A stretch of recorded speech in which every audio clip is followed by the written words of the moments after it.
اور کس وجوہات کے اوپر آج بلوچستان کے یہ حالات بنے ہوئے ہیں۔ میں یہ سمجھتا ہوں کہ 76 سال میں کبھی بھی بلوچستان کے اندر عوام کی حاکمیت کو نہیں مانا گیا۔ ہم نے ہمیشہ بلوچوں کو انگیج کیا، پھر ان کے ساتھ وعدے کیے، ان کو پہاڑوں سے اتارا، ان کو کہا کہ آپ قومی دائرے میں لے کے آئیں گے۔ ہم نے قرآن مجید پہ ان سے حلف لیے، ہم نے قرآن مجید پہ ان کو حلف دیے، لیکن ہم پھر ان حلفوں سے بھاگ گئے، ہم ان کمٹمنٹ سے بھاگ گئے، ہم ان وعدوں سے بھاگ گئے۔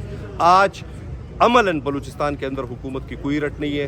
میں یہ بڑے افسوس کے ساتھ مجھے کہنا پڑتا ہے کہ بلوچستان ہمارے ہاتھوں سے نکل رہا ہے۔ سیم سچویشن خیبر پختونخوا کی ہے۔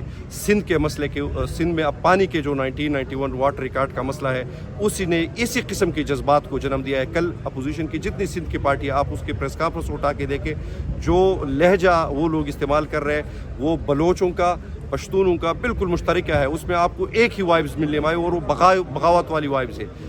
کس طرف ہم پاکستان کو لے کے جا رہے ہیں؟ جس پارلیمان کے سامنے ہم کھڑے ہیں، یہ پارلیمان اتنی ڈمی بن گئی ہے کہ آج ان سلگتے مسائل کے اوپر یہاں کوئی بات ہی نہیں کر سکتا، نہ کسی کو کوئی فلور دے رہا ہے۔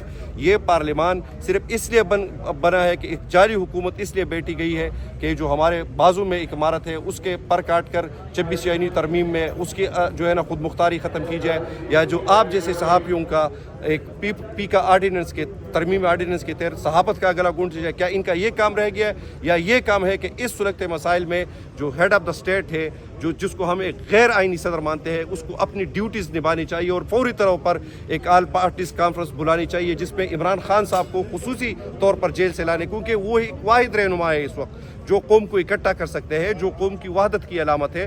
ان ایشوز کے اوپر سر بیٹھ کے ہمیں جوڑ کر ہمیں بیٹھنا چاہیے، کیونکہ یہ ہم گزرتے دن کے ساتھ یہ معاملات ورس ہوتے جا رہے ہیں۔ کل رات اختر منگل صاحب سے میری تفصیلی بات ہوئی، اس کے بعد ان کا ٹویٹ آپ کی نظروں سے گزرا ہوگا، تو کوئی ایک بھی اس میں کوئی حوصلہ افزا بات نہیں ہے۔ ہم بڑے تشویش میں ہے۔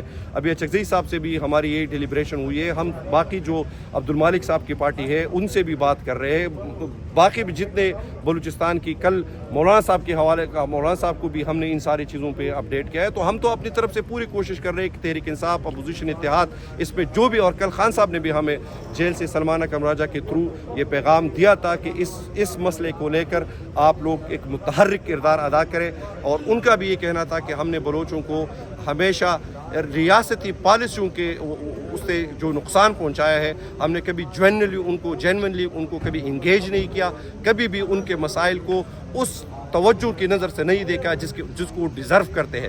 اس لیے یہ مسائل بڑھتے اور وہ جمع کرتے یہاں تک پہنچ گئے ہیں۔